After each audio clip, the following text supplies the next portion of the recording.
On the last episode of Alpha, the Antonio story, Antonio starts to feel that things aren't exactly equaling out. After a few years of living with Brenda, he realizes that he does most of the work, but his only reward is a place to live. But because he has outgrown his mother's house, he feels that staying with Brenda is his best option. His mind settles on that until he has an encounter. After seeing that Antonio isn't very well put together, the boss offers him a job and a place to stay. Being loyal to Brenda, Antonio opts to give her the option to do the right thing before accepting the boss's offer. But instead of agreeing to pay Antonio, Brenda lets it be known that she doesn't owe him a thing. Brenda visits the boss. She returns with an apology and stern advice. But after realizing that Brenda has been hoarding the money that his mother was sending, Antonio feels betrayed and makes peace with his decision to move in with the boss. And now, Chapter 9, Reality. Narrated by Shandora Warren. Music by Epidemic Sound. Like I said before, things moved really quickly at that point. I moved in with the boss and immediately started learning everything there was to know. And when I say everything, I mean everything. It was day one and I began to understand the relationship between the boss and the goons. In the short version, the goons were killers. If there was anything to be handled, they were the ones to do it. My mind flashed back to the confrontation we had about weighing the product. I remembered thinking, worst case scenario, we'll get into a fight. The whole time, I was in the midst of some real-life murderers.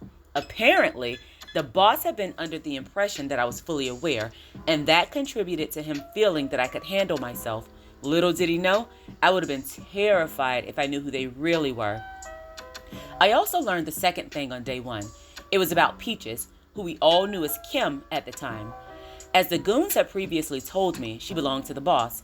What I didn't know was, she was only 16 years old, as was I. The boss, he was 23. It was 1984, so it was a different time. But even then, a 23-year-old man was certainly out of line for dealing with a 16-year-old. Peaches was a displaced orphan. She found herself with the boss after running away from her foster home. Peaches never hid the fact that she was a troubled child and probably a lot to handle. She credited the boss with being able to deal with her and showing her how to make money. The way I saw it, the boss was taking advantage of a young and vulnerable girl. He knew she didn't have money or a place to live, so he got what he could out of her. I connected with that because I felt that Brenda had done the same with me. But it was different for Peaches. She had to sleep with the boss, and that really bothered me. All of that smacked me in the face on day one. I felt bad for Peaches. We were both 16 years old, high school dropouts, and thrown into the middle of a very adult lifestyle. But I was the big burly guy that everyone thought had challenged the goons. Peaches was a young girl who was at the mercy of the boss. And when I say she was at his mercy, I mean just that. I knew I could always go home if I really wanted to. My mother wouldn't have turned me away. But Peaches didn't have that option. We didn't talk about it, but I assumed her foster care situation wasn't the most pleasant. And if she was in foster care, I can't imagine she had the best family thing going. That being so, she felt as though she had to be there. And if you were there, you had to do what you were told. Peaches was hard-headed. When she didn't do what she was told, the boss made sure she paid for it.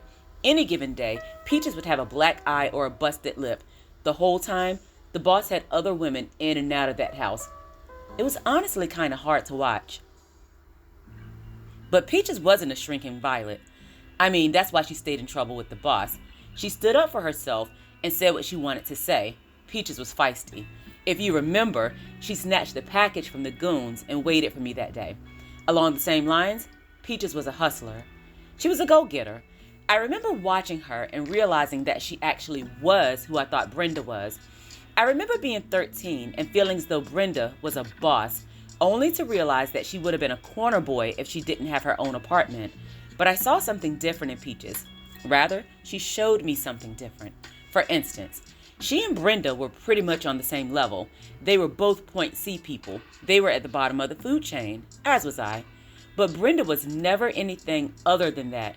She got drugs from the boss, sold them, and took whatever was left after giving him his cut. But Peaches was different. She was a point C, but she had an entirely different set of skills. Not only was she selling crack, but she also knew how to cook it. Peaches knew how to cook up several types of drugs. There were actually guys who paid her to do that for them. Peaches had been running in different drug circles since she was 12, so she knew a lot of people. As a result, she didn't have the limitations that most other Point C people had. Brenda sold to people in her apartment complex. Peaches had a network, so she sold to a wider variety of people. And the more she sold, the more money she made. Peaches was out hustling us with her eyes closed. That was her strength. Her weakness was literally her weakness. Peaches was maybe 5'3" and around 140 or 150 pounds. No matter how much money she made, the boss took what he wanted, what she owed him, and anything extra. If she resisted, she paid the price. After 1 week of being at the boss's place, I started to understand what Brenda meant. There really was a lot going on in that house. People were always in and out, and I never knew what part they played. It wasn't like at Brenda's. Yeah, crackheads came to the apartment, but it was a swift exchange. They entered, we gave them what they came for, and they left. But there always seemed to be people around the boss. Some of them didn't seem to be buying or selling drugs, just lingering. My father always told me that everything and everyone in this world has a place. He told me to pay particular attention to things that don't seem to belong anywhere. I always wonder if they were there to gather information. Police informants. It made me uneasy. And then there was a situation with Peaches. It wasn't my business, but no decent person could have felt okay about it. Peaches was a young girl that was sleeping with an older man, getting physically dominated and financially abused as well. On top of that, she was basically sent to another bedroom when the boss wanted to sleep with other women. I didn't understand the mental implications of that when I was 16. I didn't understand how badly her self-esteem suffered. I didn't realize that it made her feel as though she wasn't enough. At 16, I only equated it to her feelings being hurt, and that was enough for me.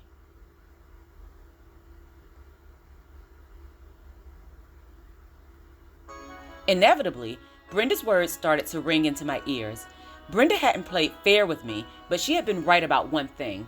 They're into all kinds of mess around there. It ain't no place for a 16-year-old kid. I also remember her saying that there were times when you need to put your pride aside and be honest. The truth was, life at the boss's place wasn't for me. I was only a week into it, but I realized that. It was time to put my pride aside and tell Brenda that she was right. And even though she told me that I couldn't come back, I decided to ask. Brenda told me that she'd love me and be there for me like she was for her own daughters. I had nothing to lose by trying my hand. I made the short walk to Brenda's. Even though she hadn't said yes, I felt that I had a resolution to my problem. She wouldn't say no. When it really came down to it, Brenda was a softie. She let me into her house when my mother dropped me off on her doorstep. But nothing in my life ever worked out the way I expected. That day was probably one of the first lessons, well, other than the loss of my father. I got to Brenda's apartment, out of breath from the swift walk. Brenda's car was there, so I assumed she'd be there as well. I inserted my key and found that the apartment was eerily quiet. I walked around, trying to assess the situation. It was 4 o'clock in the afternoon. The girl should have been home from school, and Brenda should have been doing what Brenda did. It was 1984. We didn't have cell phones and such. The only way to contact people was to figure it out. I decided that going next door was the best option. Melissa had been Brenda's neighbor for years. She kept the girls when me and Brenda both needed to step out. I knocked on the door. A curtain flapped to my left, an indicator that someone was attempting to see who was outside. The door slowly opened. There stood Melissa, crying and shaking. I tried to get them, but they wouldn't let me. She easily could have been speaking Chinese. I understood the words, but they had no logical meaning. "What are you talking about?" I asked. "Get who?" Melissa's mouth fell open, and it was as if she had seen a ghost. She addressed me, and her words cut like a knife. "I thought you knew. Brenda overdosed yesterday. I found her in the house dead. I tried to keep the girls, but Child Protective Services came to get them.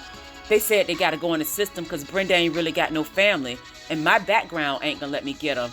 I ain't even know she was getting high. I would have tried to talk to her. I'm so sorry, Tonio." Thank you so much for listening. Make sure to follow Shinny Tells a Story on Facebook and Instagram. I'd love to hear from you. If you'd like to purchase books by Shandora Warren, they're all available on Amazon in ebook, paperback, and some in hardback formats.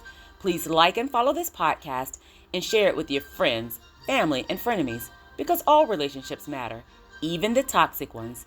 Thanks so much for helping me create the world that I want to see. This is my 10th book. Oh, yeah, you're welcome.